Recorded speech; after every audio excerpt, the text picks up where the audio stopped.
الله أكبر. Assalamualaikum warahmatullahi wabarakatuh.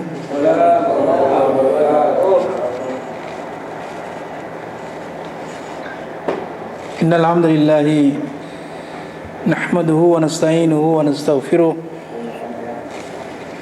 wa na'udzu billahi min shururi anfusina wa sayyiati a'malina. May yahdihillahu fala mudilla lahu wa may yudlil fala hadiya lahu. Wa asyhadu an la ilaha illallah wa asyhadu anna Muhammadan abduhu wa rasuluh. Allahumma salli ala Muhammad wa ala alihi wa sahbihi wa man tabi'ahum bi ihsan ila yaumiddin. Amma ba'du. Ikhwatal iman, akramani wa akramakumullah. Pada malam hari ini insyaallah akan kita lanjutkan pembahasan kita tentang hukum perdukunan dan sihir, di mana kita sampaikan pada pertemuan sebelumnya tentang hal-hal yang berhubungan dengan perdukunan sihir, yang insyaallah pada malam hari ini, sebelum kita membahas tentang hal-hal yang merupakan petunjuk Rasulullah sallallahu alaihi wasallam di dalam menangkal atau membentengi diri dari perbuatan sihir atau dari sihir dan seterusnya, maka akan kita bahas atau kita sampaikan pada malam hari ini tentang ciri-ciri tukang sihir ataupun perdukunan. Di antaranya akan saya perdengarkan kepada antum tentang apa yang disampaikan oleh seorang ketua Hay'ah Amar Ma'ruf Nahi Munkar, kalau tidak salah beliau berada di Riyadh, yaitu Syekh Adil Al-Muqbil hafizahullah, yang pernah datang ke Indonesia menjelaskan kepada penduduk Indonesia tentang praktek sihir ini. Di antaranya disebutkan di sana apa yang sudah diterjemahkan oleh seorang ustadz yang mengajar di Libya tentang ciri-ciri tukang sihir. Silakan didengarkan, kemudian kita akan sampaikan terkait dengan masalah itu. Beberapa ciri tukang sihir. Pertama, apabila ia bertanya kepada pasiennya namanya dan nama ibunya. Kedua, ketika pengobatan ia meminta hewan dengan ciri-ciri tertentu. Ketiga, apabila ia meminta hewan potong untuk disembelih dengan cara tertentu, tidak dengan membaca bismillah, serta membuang hewan sembelihan tersebut di tempat tertentu. 4. Apabila ia meminta darah hewan potong tadi untuk dibalurkan di bagian badan yang dirasakan sakit oleh si sakit. Kelima, apabila ia meminta sesuatu bekas si sakit, seperti bajunya, pakaiannya, kukunya, rambutnya, atau potoknya. Keenam, apabila dalam pengobatan ia menulis mantra, rumus-rumus, huruf Arab terputus-putus, angka-angka, bentuk-bentuk kotak, bentuk-bentuk bulat, atau bentuk-bentuk bintang. Ketujuh, apabila ia memberi si sakit sebuah jimat yang dibungkus dengan kulit atau kain, atau sebuah logam yang diisi dengan permintaan tolong yang bersifat syirik, lalu ia menyuruh untuk menggantungkan hal tersebut atau menyembunyikannya di suatu tempat. Kedelapan, apabila ia memberi si sakit benang dari bahan wol atau tali yang ada ikatannya. 9. Apabila ia memberi si sakit beberapa barang untuk ditanam di tanah. Ke-10. Apabila ia memberi si sakit kertas yang di dalamnya terdapat mantra dan juga kemenyan atau sejenisnya, lalu membakar keduanya dan menempelkan bau yang keluar dari yang dibakar tersebut ke badannya pada waktu terbenam atau terbit matahari atau pada waktu tidur siang. Ke-11, apabila ia menulis untuk si sakit huruf-huruf Arab terpisah atau mantara dengan menggunakan minyak za'faron atau bahan lain di atas kertas atau kayu, kemudian menyuruh si sakit untuk merendam barang tersebut dan meminum air rendamannya, atau mandi dengan menggunakan rendaman tersebut di tempat sepi atau terpencil pada waktu tertentu. Ke-12, menulis garis pada pasir. Ke-13, memukul-mukul kulit binatang buas atau sepotong kain dengan biji kerang atau kerikil atau biji korma atau biji gandum. Ke-14, membaca telapak jari dan cangkir. Ke-15, menuangkan timah panas. Ke-16, apabila ia memberi si sakit cincin yang dirajah di dalamnya beberapa mantara. Ke-17, apabila ia menyuruh si sakit untuk mengalungkan kalung berwarna biru atau kalung yang terbuat dari kulit kerang pada lehernya, atau pada tunggangannya, atau pada kendaraannya, atau di dalam rumahnya. Ke-18, menulis ayat Al-Quran dengan barang najis dan darah haid, menghinakan Al-Quran serta memperolok-oloknya, atau menulis beberapa kalimat yang penuh dengan kemusyrikan, atau beberapa mantara dan mencampur adukannya dengan Al-Quran. 19, menyuruh pasiennya untuk memakai pakaian yang penuh dengan tulisan mantara, rumus, dan ayat Al-Quran dalam hitungan waktu tertentu. Ke-20, menyuruh pasiennya untuk selalu membawa kulit serigala atau giginya, atau mengikat mobilnya dengan tali berwarna hitam. واتبعوا ما تتلو الشياطين على ملك سليمان وما كفر سليمان ولكن الشياطين كفروا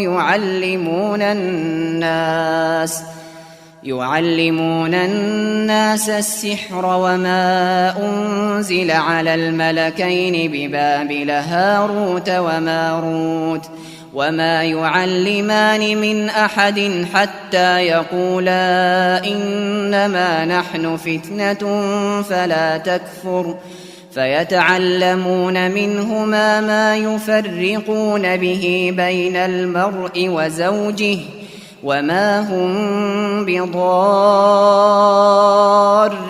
به من أحد إلا بإذن الله ويتعلمون ما يضرهم ولا ينفعهم ولقد علموا لمن اشتراه ما له في الآخرة من خلاق ولبئس ما شروا به أنفسهم لو كانوا يعلمون. Dan mereka mengikuti apa yang dibaca setan-setan pada masa Sulaiman. Sulaiman tidak kafir. Akan tetapi para setan itulah yang kafir. Mereka mengajari manusia ilmu sihir dan apa yang diturunkan kepada dua malaikat di Babil, Harut dan Marut. Keduanya tidak mengajari seseorang sesuatu sebelum mereka berkata kepadanya, "Sungguh kami ini adalah cobaan, maka janganlah engkau menjadi kafir." Mereka belajar kepada keduanya ilmu sihir yang memecah belah antara suami istri. Para tukang sihir itu dengan sihir mereka tidak mampu memberi mudarat kepada seseorang kecuali dengan izin Allah. Mereka mempelajari sesuatu yang membahayakan diri mereka dan tidak bermanfaat bagi mereka. Sungguh mereka mengetahui bahwasanya siapa yang memberi sihir itu di akhirat nanti tidak akan menguntungkannya. Betapa buruknya sihir yang mereka beli dengan diri mereka kalau saja mereka mengetahuinya. Ini diantara ciri-ciri yang disebutkan oleh beliau hafizahullah ta'ala tentang apa? Tentang ciri-ciri yang membuka praktek perdukunan dan sihir. Kan kemudian nanti insyaallah akan kita sebutkan ciri-ciri yang barangkali tidak disebutkan di sini atau yang juga sebagainya disebutkan juga. Kan tapi tadi ada 20 kurang lebih disebutkan oleh beliau hafizahullah ta'ala ketika datang ke Indonesia, ya, menjelaskan tentang bahaya sihir, kemudian bagaimana praktek sihir. Di sana ditampilkan, ya, ditampilkan pemandangan-pemandangan yang dilakukan oleh orang-orang yang dia temui melakukan perbuatan sihir di Saudi ini. Ya, ternyata di Saudi juga ada praktek sihir dia dapati, ya, dengan melakukan praktek-praktek tertentu. Yang apabila antum ingin menontonnya, insyaallah bisa kita tampilkan pada pertemuan yang akan datang insyaallah taala. Baiklah, kita akan sedikit demi sedikit menyebutkan tentang ciri-ciri atau tanda-tanda ketika kita mendapati ada seorang yang melakukan pengobatan atau membuka praktek sihir, akan tapi dia tidak mengatakan sihir, dengan mengatakan ini adalah pengobatan alternatif atau pengobatan yang sifatnya dengan metafisika ataupun yang lainnya, maka akan kita dapati pada ciri-ciri yang sudah disebutkan tadi atau ciri-ciri berikut ini. Yang pertama, bahwa orang yang melakukan itu biasanya bertanya kepada pasien atau kliennya dengan menanyakan namanya atau nama ibunya. Ini biasa yang dilakukan. Seperti yang sudah kita jelaskan tadi, bahwa di antara yang dijelaskan oleh beliau hafizahullah taala, ciri yang pertama adalah itu. Kemudian yang kedua, menanyakan hari lahir dan pasarannya, karena barangkali di Saudi tidak ada orang yang mengenal istilah hari-hari pasaran seperti hari Kliwon, hari apa? Legi, Paing, Pon, Wage, itu yang ada di mana? Di Jawa. Nah, ada enggak di daerah Sunda atau mungkin daerah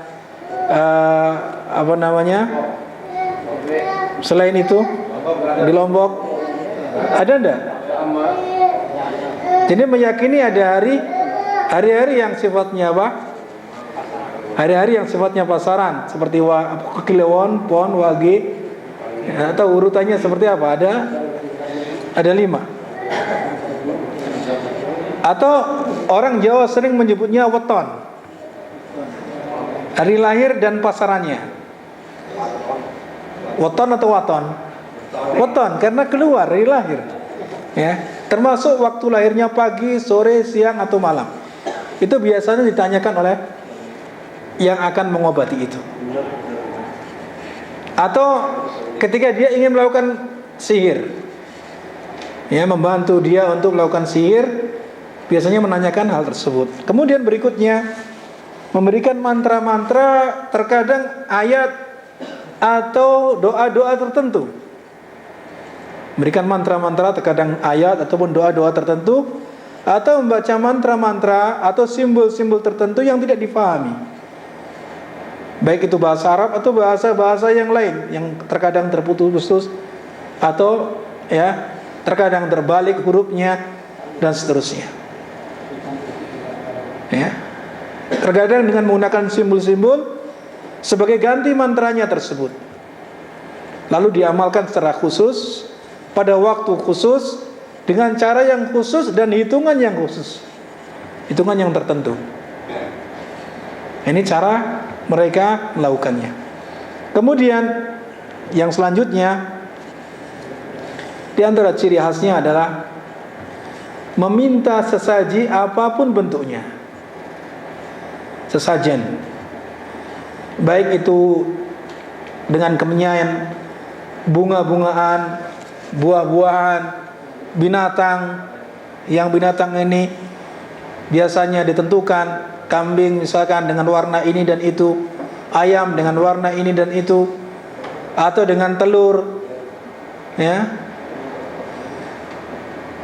atau benda mati ataupun yang lainnya. Kemudian diletakkan pada tempat tertentu yang dia tentukan, artinya yang orang tersebut tentukan. Maka ini adalah juga salah satu ciri orang tersebut melakukan praktek perdukunan ataupun sihir. Di antara ciri yang berikutnya adalah dia memberikan jimat.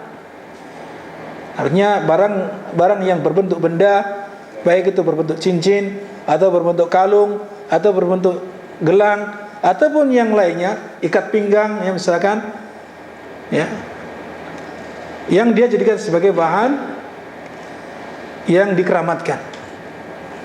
Lalu raja, membuat raja. Antum lebih paham barangkali apa itu raja. Ya. Kemudian wifik, apa wifik? Yang pernah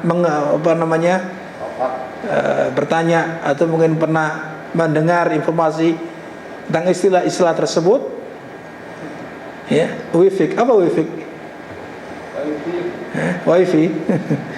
Haikal isim dengan tulisan Arab atau bahasa lainnya, ataupun benda-benda yang dianggap pusaka atau potongan kayu, selembar kain ataupun raja yang dibungkus rapi dimasukkan ke dalam ikat pinggang ataupun dompet, ataupun digantung pada tempat tertentu, ataupun ditanam di pojok-pojok rumah misalkan, atau orang meyakini misalkan ada bambu yang apa,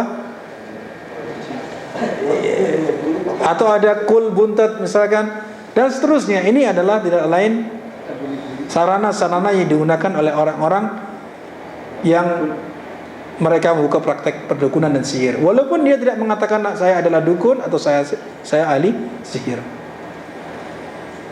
Kemudian selanjutnya memberi informasi gaib tentang keberadaan makhluk gaib dengan ciri-ciri tertentu ataupun karakter tertentu. Lalu dia menerawang barang yang hilang misalkan, ataupun orang yang kabur. Ya, ini sebagaimana yang kita jelaskan pada pertemuan sebelumnya, yang disebut dengan apa? Tukang ramal. Kemudian menunjukkan bahwa dirinya punya kekuatan gaib, ya, menunjukkan dirinya memiliki kekuatan gaib. Lalu dia mengatakan bahwa saya ini adalah langsung dibantu oleh Allah, ataupun oleh khadam malaikat, ataupun bantuan jin, tenaga dalam, kebatinan, atau transfer energi positif, atau membuang energi negatif dan seterusnya. Ini adalah merupakan praktek-praktek apa? Yang di sana ada perdukunan dan sihir. Kemudian selanjutnya di antara ciri khas yang lain adalah memberikan ramalan gaib tentang sesuatu yang sudah terjadi ataupun yang sedang terjadi ataupun yang sudah terjadi. Ini jelas-jelas bertentangan dengan syariat, di mana yang mengetahui gaib adalah apa? Hanya Allah Subhanahu wa taala. Seperti menjelaskan tentang dosa-dosa pasien yang baru datang misalkan secara rinci. Tahu-tahu datang, dia jelaskan, oh kamu telah melakukan dosa ini, melakukan dosa ini, dan ya. Padahal dia baru kenal. Lalu pasiennya, kok tepat, saya melakukan ini dan itu misalkan. Akhirnya dibenarkan, langsung dia percaya kepada orang tersebut. Maka ini tidak lain adalah cara-cara yang digunakan oleh para dukun dan para tukang sihir untuk mengelabui apa? Pasiennya, agar seolah-olah dia betul-betul adalah ahli dalam masalah itu. Kemudian dia menjelaskan juga tentang masa lalu pasiennya tersebut, lalu menjelaskan isi rumahnya, lalu dia meramal masa depannya. Ini ada sekali lagi adalah ciri khas orang-orang yang melakukan apa? Sihir. Selanjutnya adalah tatayur. Itu ciri khas tukang sihir atau perdukunan adalah tatayur, yaitu menghubung-hubungkan sebuah peristiwa atau fenomena alam dengan nasib baik atau buruk seseorang atau suatu kaum. Ini diambilkan dari istilah tatayur karena biasanya pada orang-orang Arab jahiliyah, ya, mereka menggunakan burung. Ketika burung itu terbang ke arah kanan, lalu dia menganggap wah ini suatu kebaikan, nasib baik, lalu dia lanjutkan apa yang dia inginkan. Kalau burung tersebut pergi ke arah kiri, lalu dia menganggap bahwa ini adalah alamat sial, sehingga dia mengurungkan niatnya tersebut. Nah, ini istilah tazayur. Nah, ini hanya sebatas contoh saja, bisa dikembangkan, yaitu menghubung-hubungkan peristiwa ataupun fenomena alam, ya fenomena alam ini dengan nasib baik atau nasib buruk seseorang. Nasib baik ataupun nasib buruk seseorang, ataupun nasib suatu kaum. Misalkan seseorang dianggap nasibnya sial karena dia punya rumah tepat di pertigaan. Nah, ini, ya, wah, ini calon nasibnya sial. Atau misalkan, ya,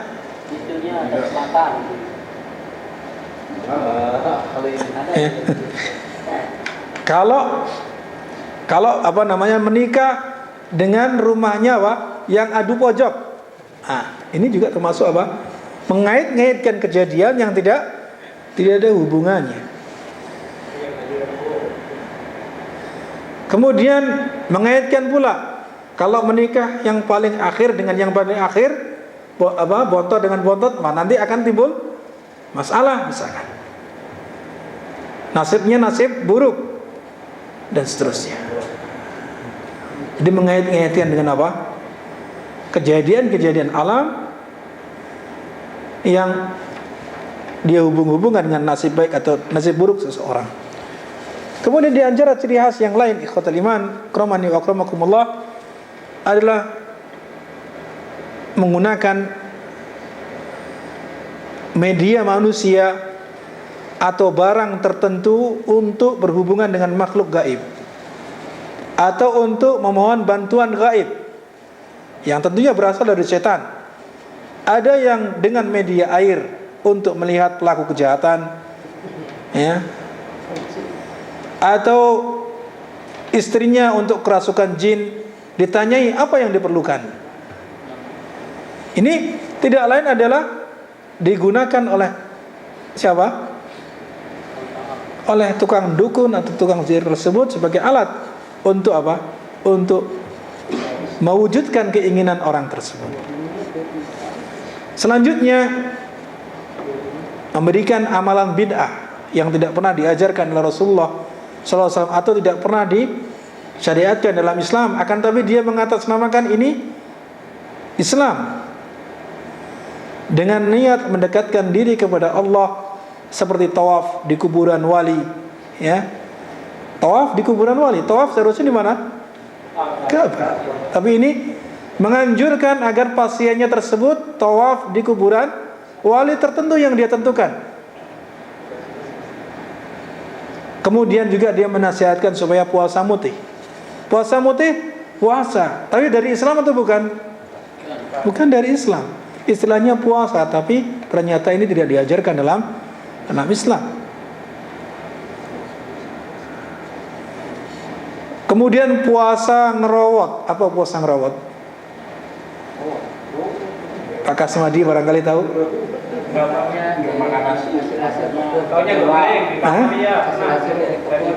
Ya? Ketahuilah, ini puasa yang tidak ada dalilnya dalam Islam. Ya. Puasa ngebleng. Apa puasa ngebleng ini?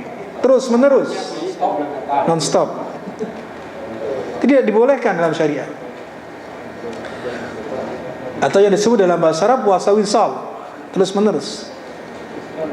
Puasa wisal hanya kekhususan Rasulullah SAW. Itu pun, ya, Rasulullah SAW puasa wisal, ya, waktu sahur beliau sahur, kemudian sampai sahur lagi ketika ingin menyambungnya.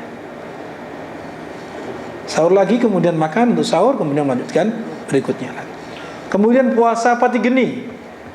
Nah, ini anjuran-anjuran yang diwasiatkan oleh tukang dukun atau tukang sihir kepada orang-orang tertentu untuk barangkali dia ingin meraih kekebalan atau ingin, ya, supaya dicintai oleh orang lain, atau ingin naik pangkatnya dan seterusnya. Atau amalan yang pada asalnya sunnah Tapi tata caranya tidak pernah diajarkan, atau tata caranya merupakan tata cara yang bid'ah. Misalkan membaca surat Al-Ikhlas. Membaca surat Al-Ikhlas dianjurkan atau tidak? Oh, ini sangat dianjurkan. Bahkan bagi yang membacanya 3 kali, maka dia seperti apa? Seperti dia membaca satu Al-Quran 3 kali. Ini keutamaannya. Akan tapi ketika dia membacanya dengan keadaan telanjang, boleh atau tidak? Ini cara yang beda, tidak pernah diajarkan. Atau dia membacanya di kamar mandi. Waliyahzubillah. Ini termasuk apa? Kurang sehat. Ya, dan dibacanya dengan cara berendam di dalam air misalkan. Atau amalan-amalan syirik yang lainnya dengan cara menyembelih binatang, ya, yang sudah ditentukan jenisnya, warnanya, umurnya, keadaannya dan seterusnya di atas kuburan tertentu. Ya, kemudian melakukan ritual-ritual tertentu di gunung fulan misalkan. Gunung, ya, Semeru atau gunung Kidul atau gunung tertentu. Nah, ini adalah amalan-amalan yang yang menunjukkan bahwa itu adalah berasal dari perdukunan dan apa? Syirik, sihir.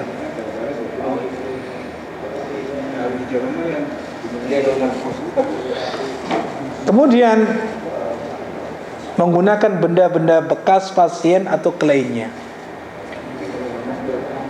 Apa contohnya? Pakaiannya, atau mungkin rambutnya yang rontok, atau mungkin pakaian-pakaian dalamnya, ya, atau pakaian-pakaian yang sifatnya benda-benda yang sifatnya bekas darinya, kemudian suruh ditetangkan kepadanya untuk dilakukan ritual-ritual tertentu. Nah, ini tidak lain adalah perlakuan yang mengarah kepada sihir ataupun perdukunan. Kemudian juga melakukan sihir, ya, melakukan sihir dengan apa? Permintaan orang lain, atas permintaan orang lain, atau menunjukkan kemampuan sihirnya seperti menusuk hidungnya dengan paku tanpa luka, atau minum air raksa dan seterusnya. Ini tidak lain adalah praktek-praktek yang mengarah kepada perdukunan dan sihir tadi. Demikian pula mencabut sihir dan mengeluarkan benda-benda sihir dari tubuh pasien seperti yang dikenal paku atau mungkin tulang, pecahan kaca ataupun rambut dan sebagainya, meskipun dengan menggores tubuh pasien tanpa keluar darahnya. Ini juga tidak lain adalah praktek sihir ataupun perdukunan. Jadi mengobati sihir dengan apa? Sihir.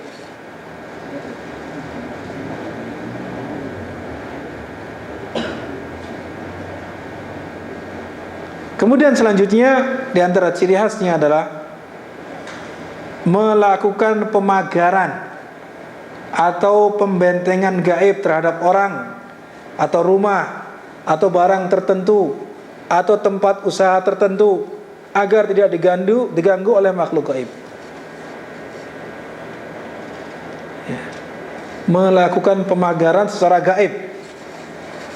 Ini jelas-jelas tidak pernah diajarkan oleh Rasulullah SAW. Yang diajarkan adalah apa?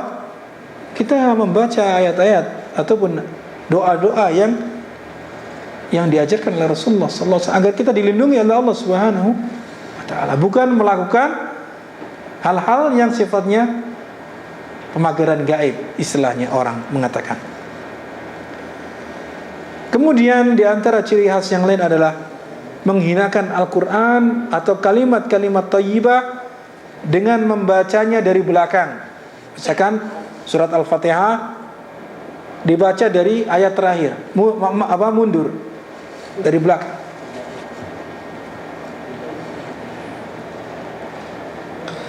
atau menguranginya, mengurangi huruf, mengurangi kalimat-kalimatnya, atau dan seterusnya, atau menambahnya, atau mengubahnya, atau membacanya di tempat yang najis dengan keadaan telanjang seperti yang sudah kita contohkan tadi.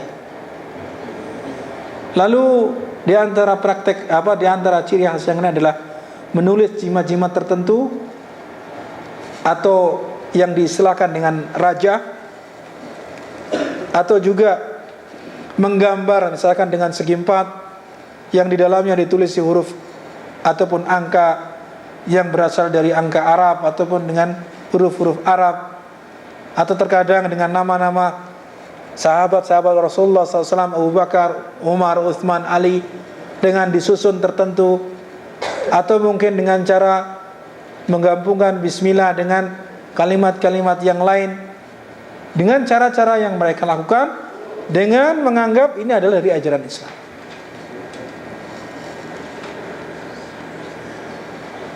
Di antaranya juga sebagai ciri khas, ya, membaca mantra-mantra yang tidak difahami, membaca mantra-mantra yang tidak difahami, ataupun potongan ayat Al-Quran yang dipisah-pisah dan seterusnya.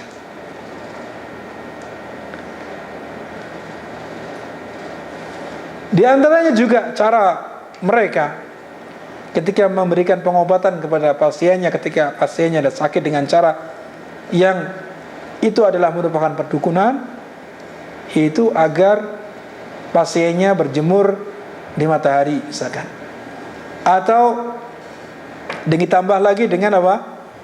Tidak boleh dia menyentuh air pada waktu-waktu tertentu yang tidak ada hubungannya dengan kesehatan, yang tidak ada hubungannya dengan kesehatan. Atau dia mandi di tengah malam dengan air kembang, misalkan air bunga, yang bunganya diambilkan dari 7 jenis bunga misalkan. Maka ini jelas ini adalah merupakan praktek perdukunan. Kemudian di antara ciri khas yang lain, ikhwatul iman, akromani akramakumullah, adalah memberi benda-benda yang harus ditanam di dalam tanah atau ditempel di atas pintu, ya, seperti susu ataupun keris ataupun ake ataupun cincin besi atau air sakti ataupun telur atau sabuk perlindungan, benang untuk ditalikan di tubuh ataupun yang sebagainya, ya, yang itu adalah dilakukan oleh mereka-mereka yang melakukan perdukunan dan sihir. Ya. Kemudian di antara ciri khas yang lain adalah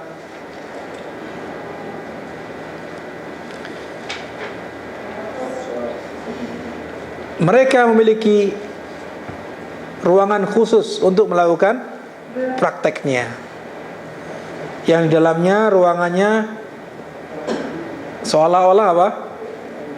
Tidak dirawat. Ruangannya ruangan yang menyeramkan, penuh dengan barang-barang antik, ataupun di sana ada patung-patung tertentu. Nah, ini adalah juga termasuk ciri khas.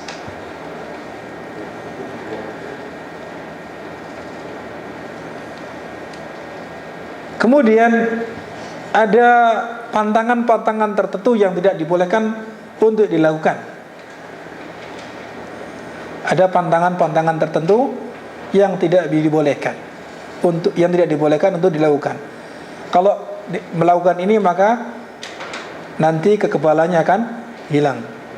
Kalau melakukan itu maka, ya, obat ini tidak berpengaruh dan seterusnya. Yang tentunya ini tidak ada hubungannya dengan medis, tidak ada hubungannya dengan kedokteran dan seterusnya. Kecuali memang sudah betul-betul terbukti secara medis, maka itu tidak mengapa. Misalkan seorang sakit kolesterol, ya, dia makan yang menumbuhkan apa? Menumbuhkan kolesterol. Maka jelas para medis sepakat bahwa dia harus menghindari makanan-makanan yang di sana menimbulkan apa? Kolesterol.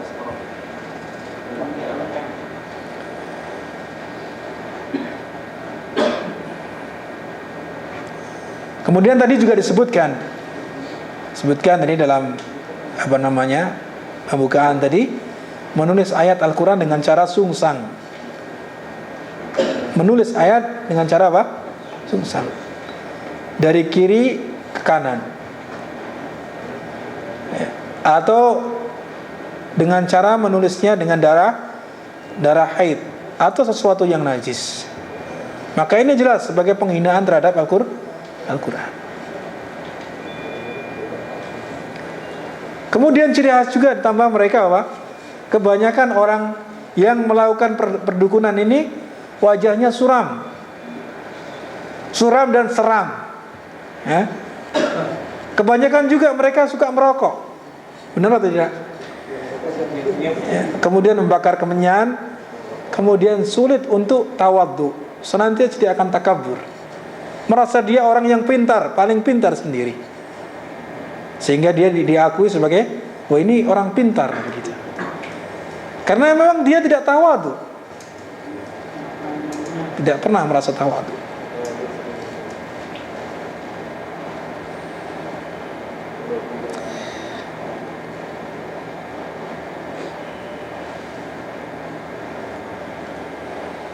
Kemudian juga suka mendeteksi penyakit dengan mengistilahkan kepekaan tangan. Ketika dia mendeteksi penyakit orang, ini adalah akibat apa? Kepekaan tangan, atau memakai pendulum, transfer energi, dan sebagainya.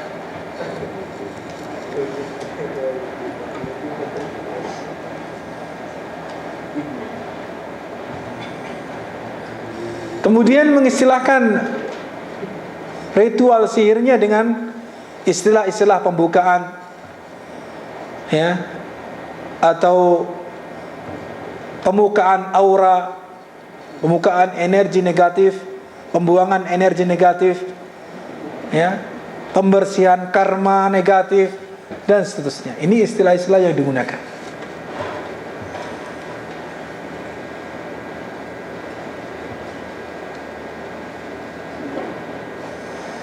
Kemudian melakukan ritual-ritual tertentu dengan perilaku yang aneh dalam melaksanakan hajatnya.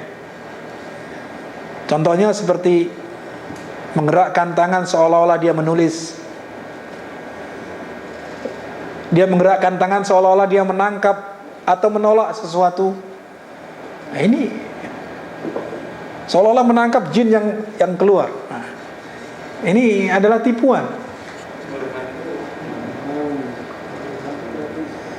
Atau seolah-olah dia menyedot ataupun mengeluarkan nafas dengan keras, dengan mengejangkan salah satu anggota tubuhnya.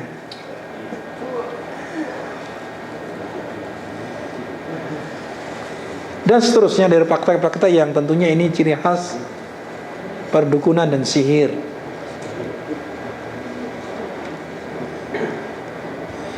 Di antara ciri khas yang lain lagi, dia tidak peduli, tidak membedakan ini muhrimnya atau mahramnya atau bukan. Kalau itu lawan jenis, tidak peduli ini mahramnya atau bukan. Sehingga dia pegang-pegang bagian-bagian tubuh yang seharusnya tidak boleh dipegang oleh selain mahramnya.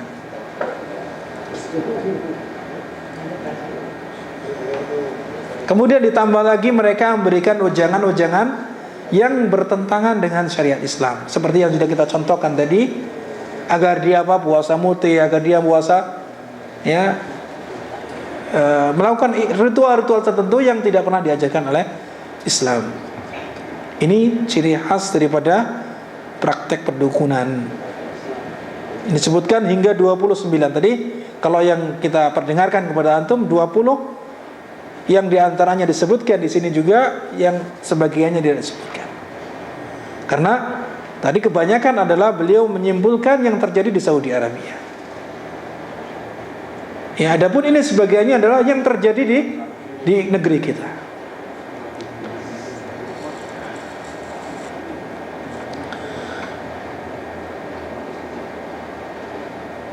Kemudian bagaimana kiat kita supaya kita menghindari dukun? Kita tidak menghindari mereka supaya kita tidak dekat-dekat sehingga kita tercebur ke dalam kekeliruan. Yang pertama adalah kita harus memahami bahwa di sana ada konsekuensi dosa yang sangat besar ketika seseorang datang kemana? Minta bantuan kepada dukun. Bahkan kemarin kita sampaikan, hanya datang saja bertanya kepadanya tanpa membenarkan apa yang dia ucapkan, ini dia telah melakukan dosa besar. Yaitu akibatnya adalah tidak diterima salatnya 40 hari 40 malam. Kalau dia datang bertanya dan membenarkan ucapannya, berarti dia telah kufur terhadap apa yang diturunkan kepada Rasulullah SAW. Sehingga para ulama menyampaikan ini termasuk apa? Kufur yang dapat menyebabkan keluarnya dari Islam. Kemudian yakinlah bahwa dukun itu bukanlah manusia yang sakti. Yakinlah bahwa mereka adalah seperti manusia pada umumnya yang lain. Hanya saja mereka sedang dalam kendali siapa? Kendali setan. Dalam kendali setan. Kemudian mintalah bantuan. Kemudian yang ketiga, meminta bantuan ke dukun sama saja minta kepada siapa? Setan. Berarti minta bantuan, baik itu saya ingin mengobati sakit si fulan, atau saya ingin mencari barang yang hilang, ataupun yang lainnya berupa kebutuhan, lalu dia datang kepada dukun, berarti sama saja dia minta bantuan kepada setan. Harus kita tanamkan dalam diri kita seperti itu, agar kita tidak dekat-dekat kepada dukun. Yang selanjutnya, ketahuilah bahwa yang bisa menyembuhkan apabila kita ingin mengobati sakit kita ataupun sakit keluarga kita ataupun teman-teman kita, bahwa yang bisa menyembuhkan kita dan menolong kita dalam berbagai macam permasalahan hidup hanyalah Allah Subhanahu wa ta'ala, dan bukan dukun. Karena dukun sendiri hidupnya juga bermasalah. Dukun sendiri hidupnya juga bermasalah. Kenapa kita minta menyelesaikan masalah kepada orang yang bermasalah?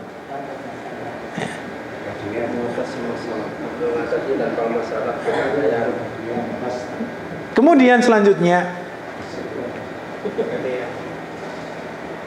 carilah pengganti dari praktek perdukunan. Barangkali ada yang sudah terjerumus ke dalam kebiasaan.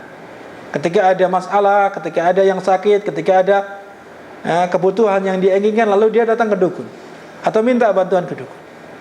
Maka hindari dukun, lalu cari yang lain sebagai ganti dari mereka. Yang tentunya ini sesuai dengan izin daripada syariat, dibolehkan dalam syariat.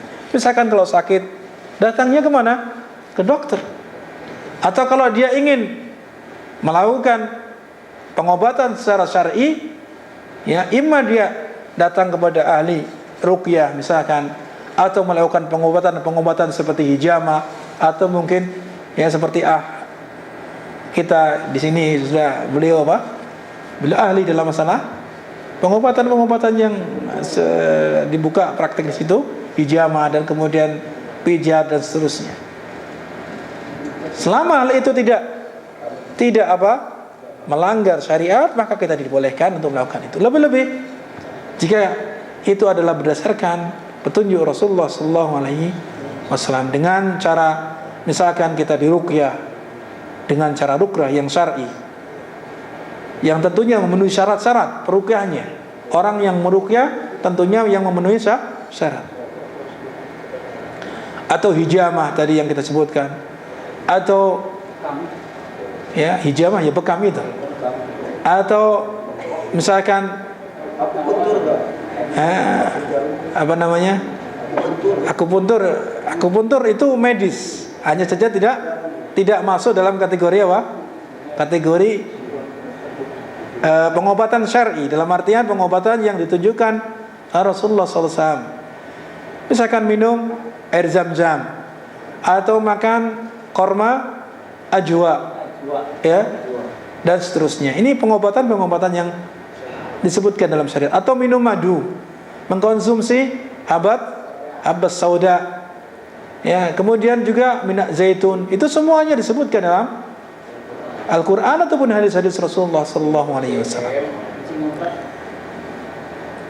Kemudian, kalaupun tidak datang kepada mereka-mereka yang ahli dalam masalah pengobatan dengan pengobatan cara-cara yang syar'i, maka datang kepada mana? Kepada medis, ya, kepada dokter ataupun yang ahli dalam masalah itu. Karena pengobatan itu ada dua macam, ya, pengobatan yang syar'i dan pengobatan cara medis yang itu dihasilkan dari percobaan. Mereka melakukan percobaan sebelum menentukan ini adalah obat untuk sakit tertentu, sehingga mereka menentukan bahwa sakit ini adalah obatnya ini. Itulah yang disebut dengan apa? Pengobatan yang sifatnya medis. Kemudian setelah itu, hendaklah banyak-banyak mendekatkan diri kepada Allah Subhanahu wa taala dengan banyak melakukan ketaatan ibadah kepada Allah Subhanahu wa taala. Di samping kita melengkapi kewajiban-kewajiban kita berupa sholat 5 waktu, ya, ataupun kewajiban-kewajiban kita yang lain dari puasa Ramadannya, zakatnya, ya, ataupun yang lainnya yang merupakan kewajiban kepada seorang hamba, kita tambah dengan sunnah-sunnah, seperti membentengi diri dengan membaca zikir pagi dan petang. Ketika kita ingin tidur, kita bentengi diri dengan membaca apa? Membaca doa-doa sebelum tidur, dan seterusnya dari zikir-zikir yang diajarkan Rasulullah SAW dalam setiap keadaan.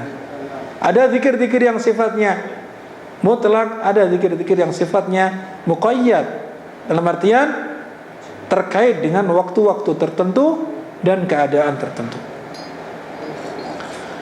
Di samping kita memohon kepada Allah Subhanahu wa taala untuk kesembuhan atau pemenuhan kebutuhan yang dibutuhkan oleh orang tersebut. Ini di antara kiat seseorang menghindari apa? Praktek perdukunan. Dan insyaallah pada pertemuan yang selanjutnya, mudah-mudahan biidznillah taala akan kita sampaikan tentang cara-cara bagaimana menangkal atau membentengi diri kita dari perbuatan sihir atau perdukunan tersebut. Dan ditambah pula dengan seperti yang kita sampaikan tadi, menayangkan hal-hal yang merupakan praktek daripada yang disampaikan oleh Syekh Adil Al-Muqbil hafizahullah taala. Demikian ikhwatul iman yang dapat saya sampaikan. Apabila terdapat kekurangan, itu adalah dari diri saya sendiri, dan saya minta maaf kepada antum semua, dan saya mohon ampun kepada Allah Subhanahu wa taala. Wassallallahu ala nabiyyina Muhammad wa ala alihi washabihi ajmain. Subhanakallahumma wa bihamdika asyhadu an la ilaha illa anta astaghfiruka wa atubu ilaik. Assalamualaikum warahmatullahi wabarakatuh.